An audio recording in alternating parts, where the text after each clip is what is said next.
Bago tayo dumako sa ating pong communion or Lord's Supper, panandalian tayo magbulay ng kanyang salita mula rito sa 1 Peter chapter 1 verses 13 to 21.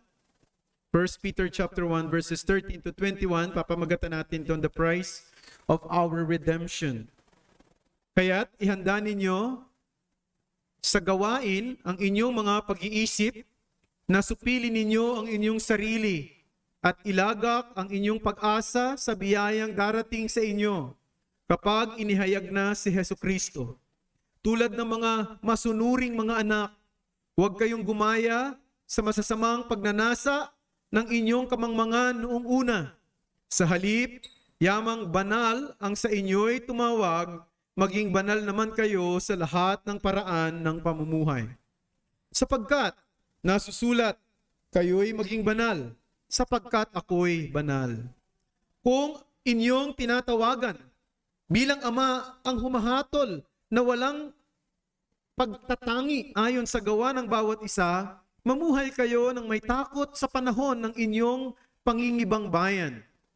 Nalalaman ninyong kayo'y tinubos mula sa inyong walang kabuluhang paraan ng pamumuhay na minana ninyo sa inyong mga ninuno. Hindi na mga bagay na nasisira tulad ng pilak o ginto, kundi ng mahalagang dugo ni Kristo Jesus gaya ng korderong walang kapintasan at walang dungis.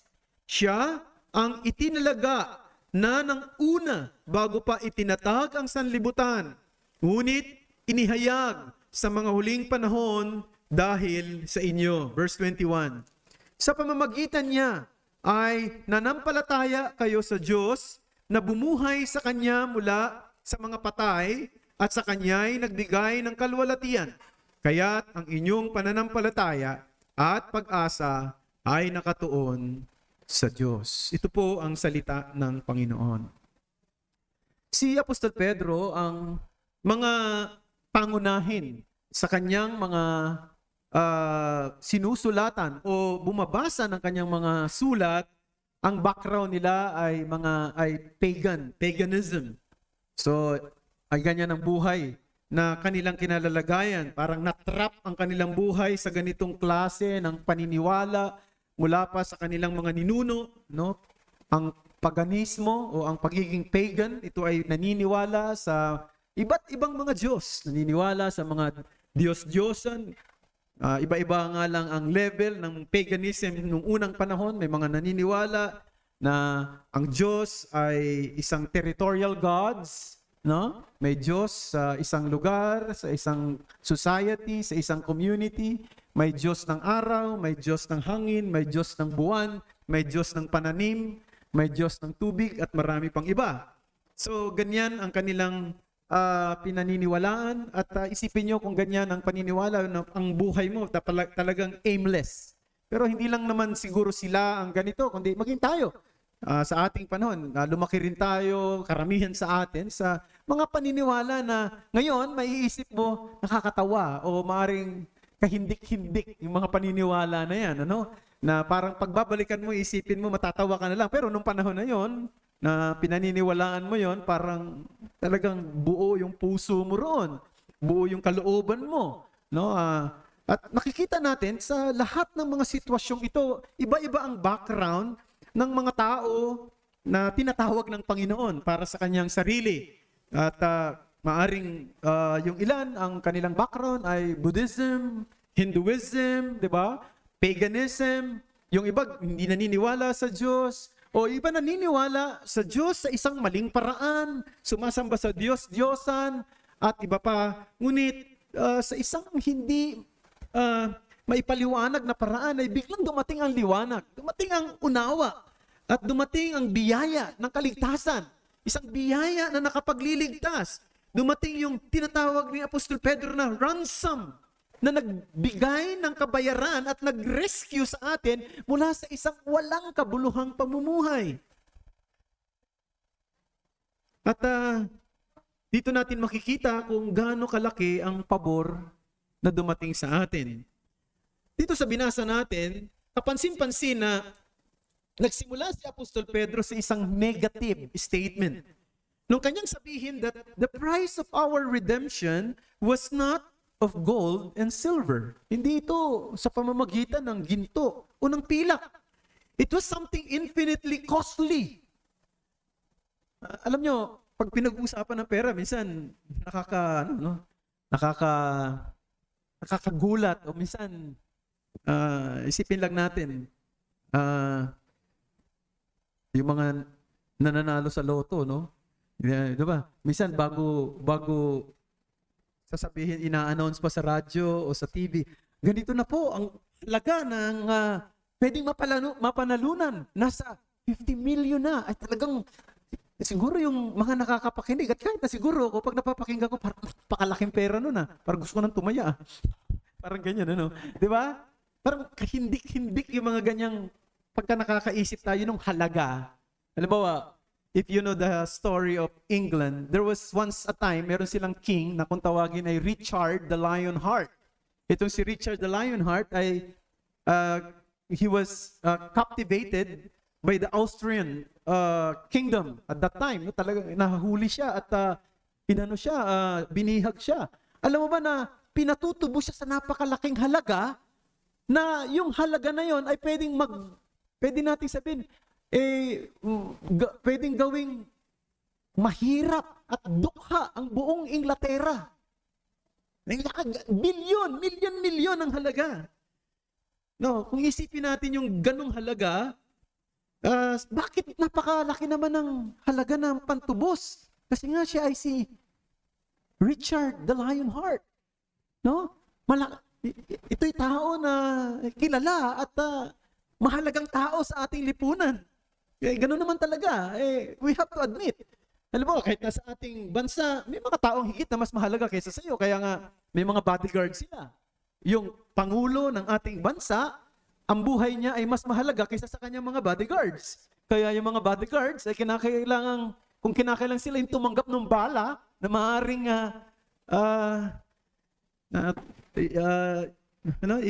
i-shoot doon sa ating president, gagawin nila because mas mahalaga yung buhay na yun. And same also is true. But remember this, brethren, yung pinambili sa atin ay hindi sa halaga ng ginto at pilak. No? Hindi bilyon-bilyon. No? Kundi ng dugo ng ating Panginoong Jesucristo. And the reason is simple, because human souls are worth more than any amount of gold. It is worth than any amount of silver. In the first place, gold and silver are corruptible things. Bagamat ang ginto ay mas tumatagal kaysa sa banknotes at sa pera na hawak mo, pero yung ginto ay isang corruptible things. Yan ay nasisira rin. No? Kaya hindi pwedeng tapatan ng lahat ng ito ang ating kaluluwa, sapagkat ang ating kaluluwa ay isang eternal na bagay na kinakailangan din ng isang napakahalagang pambayad para ito ay matubos. Imagine mo kung mahuhulog ang kaluluwa sa walang hanggang kapahamakan sa impyerno. Mag-i-spend siya doon hindi ng 10 taon, kundi mag-i-spend siya doon ng 100 years or billion years or eternal. Pwede na natin sabihin ganun, eternal years in hell. While kung siya ay matubos, mag-i-spend siya ng eternal glory sa heaven. And then, not only that, brethren, money is morally neutral. Diba? Money is morally neutral. Kaya ngayon, isa sa mga pinag-uusapan, yung proposed budget for the new Senate building. $20 billion. 20 billion pesos. No, pinagtatalunan ngayon, pero yun ang budget 20 billion para magkaroon ng bagong Senate building. Minsan naisip ko imagine mo ganun gagasto sila ng 20 billion pesos para lang sa opisina ng 24 na senador. 24 lang naman sila eh. Ba't kailangan nila ng $20 billion? Ewan ko lang, ano? Pero minsan, naisip ko lang ba yun, yung bagay na yun? Laki-laki naman yan. However, even if we have 100 times of that budget, they are not adequate to substitute for a responsible human soul that has sinned against God. Eternal justice does not call out for compensation. Eternal justice does call out for vengeance from God. Kaya kailangan ng higit na matinding halaga para rito. At ano yun? Sabi rito sa binasa natin sa verse 19, only the precious blood of Christ. Kundi ng mahalagang dugo ni Kristo, gaya ng korderong walang kapintasan at walang dungis. Now, in one sense, the blood of Jesus was blood much like any other. Ano bang pagkakaiba ng blood ni Jesus? Iba ba kulay ng blood niya? Hindi ba kulay pula? No? Lahat siguro yung blood ni Jesus, I'm sure pareho ng blood ng lahat ng tao. Bakit siya tinawag na precious? Bakit siya tinawag na napakahalaga? Because it is the blood of Jesus. As simple as that. It is the blood of Jesus.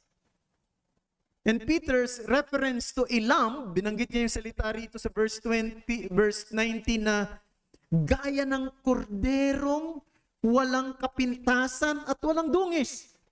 Bumalik si Pedro doon sa sacrifices no, sa Old Testament na ang sinasacrifice o ino-offer ng mga Israelita ay hindi kung sino-sino lang na mga tupa diyan, kundi yung korderong walang dungis, unblemished.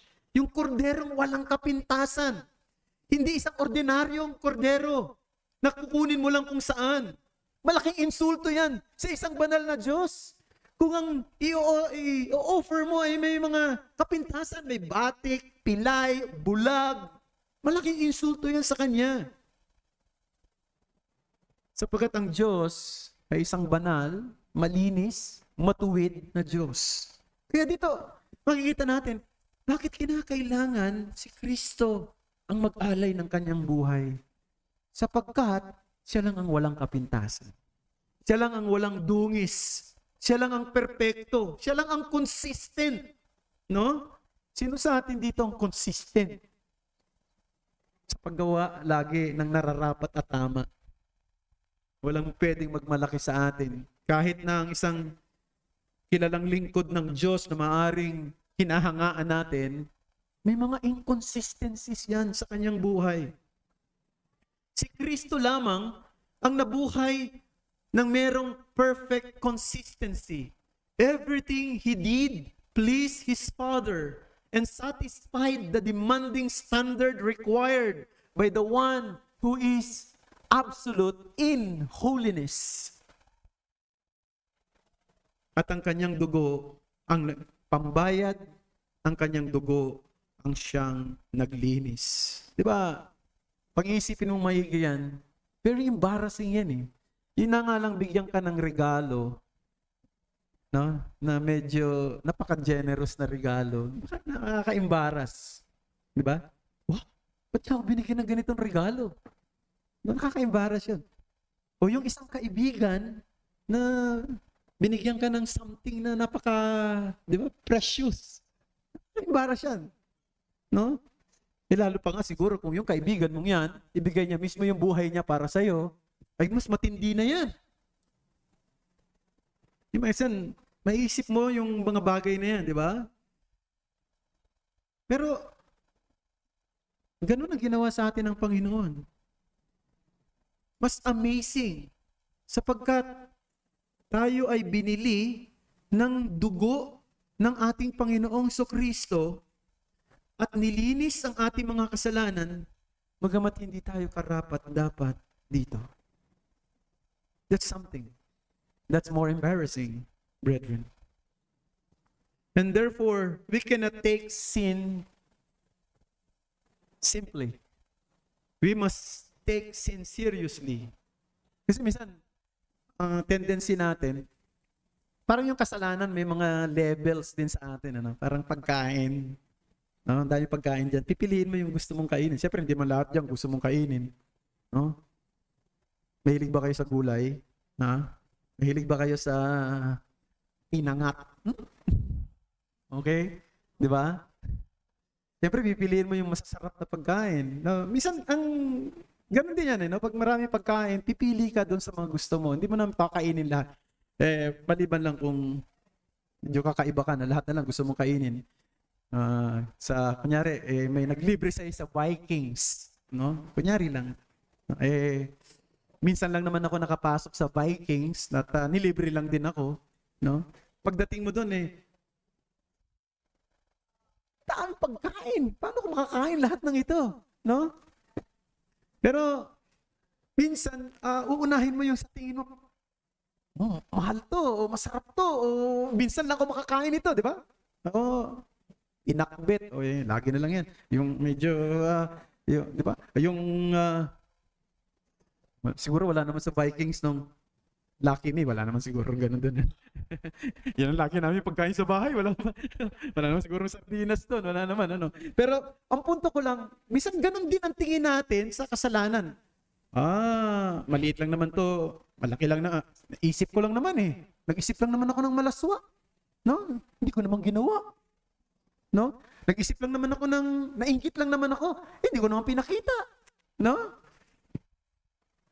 Nagalit lang naman ako sa puso ko. Nakangiti naman ako pagkaharap niya. So parang ganyan.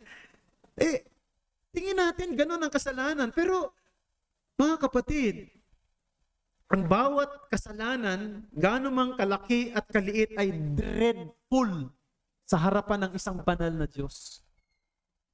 No? Yan ang dapat nating tandaan. Kaya, huwag nating maliitin ang kasalanan na ginagawa natin. Ibinigay ni Kristo ang kanyang buhay para tayo linisin.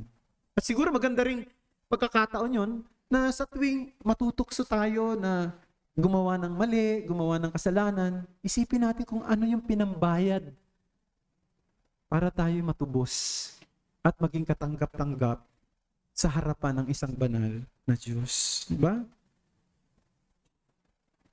Sapagkat kahit na anong yaman mo, hindi mo kayang bilhin ang kanyang kapatawaran. At hindi rin kayang bilhin maging ng iyong pagsisikap na maging matuwid ang kanyang kaligtasan. So dapat nating tingnan yung katotohanan yan, mga kapatid. At siguro sa kabilang bahagi naman, iba kung babalik rin natin, kung meron naman tayo mga pagdududa, may mga panahon na parang naiisip natin na, tika, talaga bang ligtas na ako sa pamamagitan ng ginawa ni Kristo? No? Talaga bang nasettle na yung debt ko, yung aking utang sa harapan ng Diyos? Enough ba talaga yon? Siguro, bumalik ulit tayo dun sa ginawa niya. Bakit ibibigay ni Kristo ang buhay niya? Kung hindi niya isettle yung kasalanan mo. Di ba? Bakit siya mismo magbibigay ng buhay para doon? Kaya malaking bagay yung krus At malaking bagay itong Lord's Supper na ginagawa natin para balikan natin lagi na yung nangyari 2,000 taon na mahigit ang nakakaraan ay isang testimonya at isang monumento ng katotohanang ang kaligtasan ay totoo at mabisa at makabuluhan. No? Kahapon, sa Bible study namin ni Robert, no? May nagtanong, no? Sabi ng nagtanong, yung bang tinuturo mong substitution na si Kristo daw nag-substitute sa makasalanan. Yan ba para sa lahat ng tao? Nag-substitute ba siya? Ang ganda ng tanong, ng babae. At yun ay isang pagkakataon para masabi mo sa kanya yung katotohanan. Sabi ko, ito ang totoo. Hindi namatay si Kristo para sa lahat ng tao.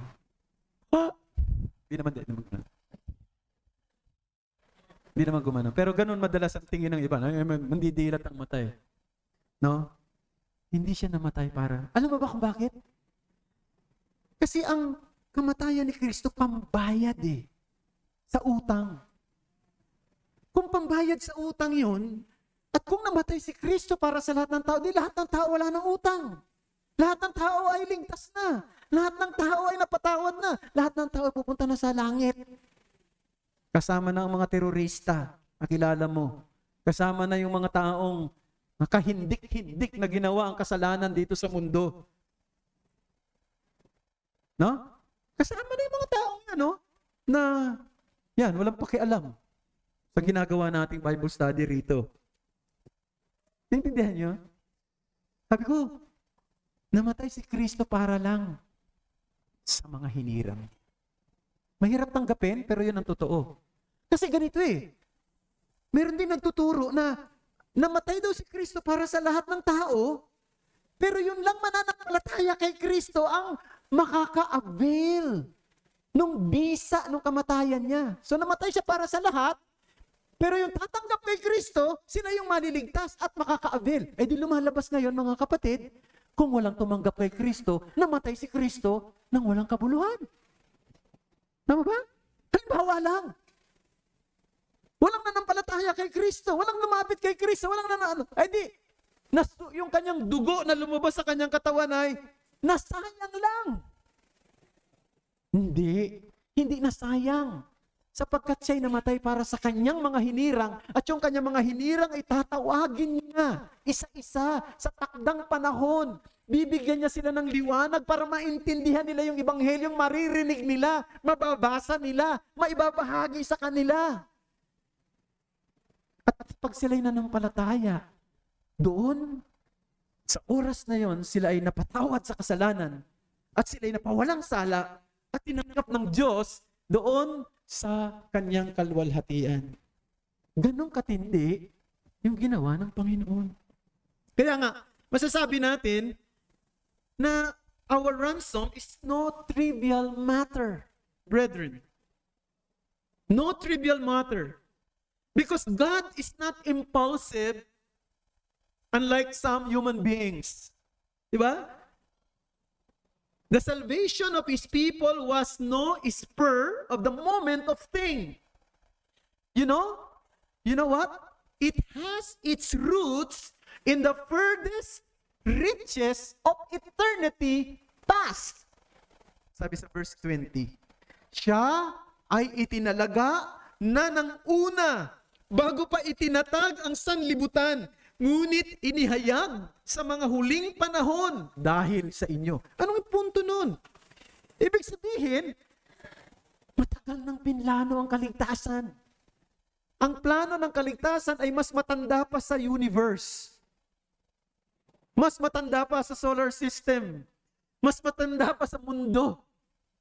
Mas matanda pa sa lahat sa sino man sa atin dito na nabuhay sa ibabaw ng lupa.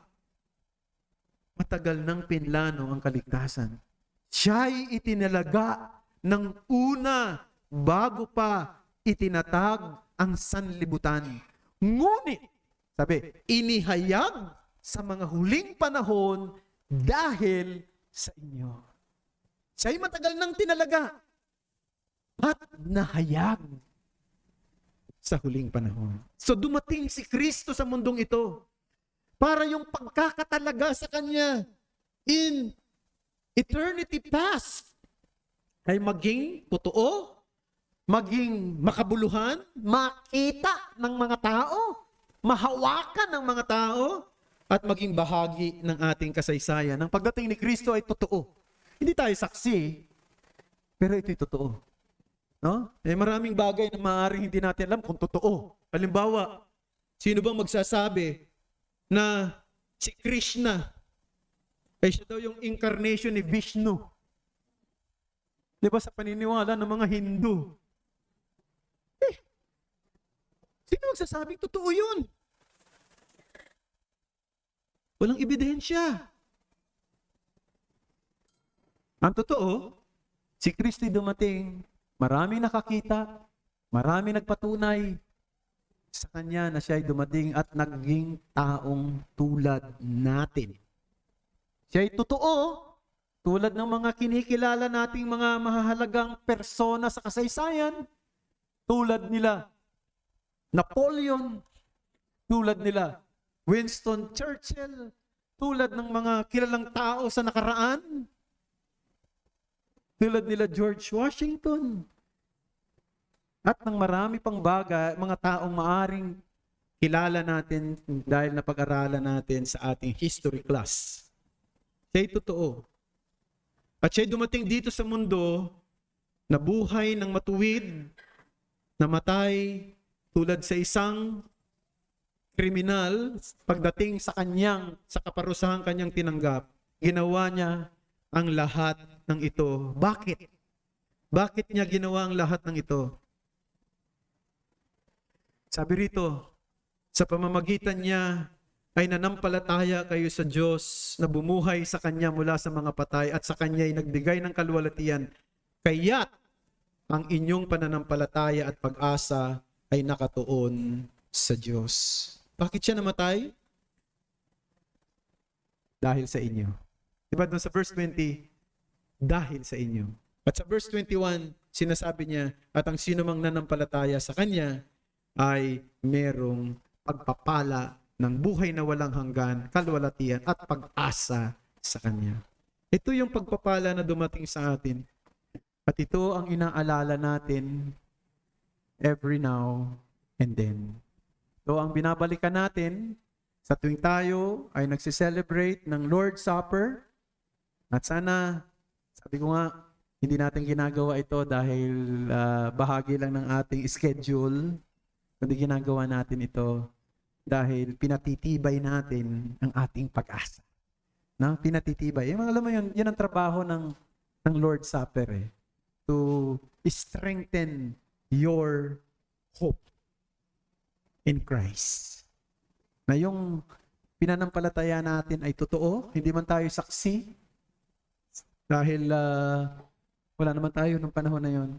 Pero ito'y totoo, sapagkat ito'y naisalin hanggang sa panahon natin, hanggang sa Kanyang muling pagbabalik. No? At ito'y nagpapatunay na merong kaugnayan ang nakaraan at ang katapusan. At ang nagbibigay ng tulay sa lahat ng ito ay ang ginawa ni Kristo doon sa krus. Sana'y marami sa atin dito ay nanampalataya na sa Kanya. Pero kung hindi pa, lumapit ka sa Kanya ngayon at manampalataya at ibigay ang iyong buhay sa ating Panginoon. Manalangin tayo. Marami pong salamat sa mga salita mo na napagbulayan namin. Ngayon pong hapong ito, salamat po sa katotohanan na ikaw ay nagbigay ng buhay para sa inyong mga mananampalataya. Salamat po sapagkat hindi kami karapat-dapat, ngunit binigyan nyo ng pagpapalang walang katumbas, walang katulad. Salamat sapagkat ang ginawa ng Panginoon Kristo ay hindi hindi produkto ng isang impulsive thought, kundi ito ay matagal ng pinlano at higit pang mas matanda kaysa sa universe na ito. Marami pong salamat sa truth na ito na minsan ay mind-boggling, mahirap intindihin, mahirap unawain, ngunit totoo. At kami ay yumayakap ng meron pong buong pananampalataya sa ginawa ng Panginoong Kristo para sa makasalanang tulad namin. Muli, ang papuri, ang pasalamat ay tanging sa iyo lamang, sapagkat ang lahat ng ito ay dalangin namin sa ngalan ni Jesus. Amen.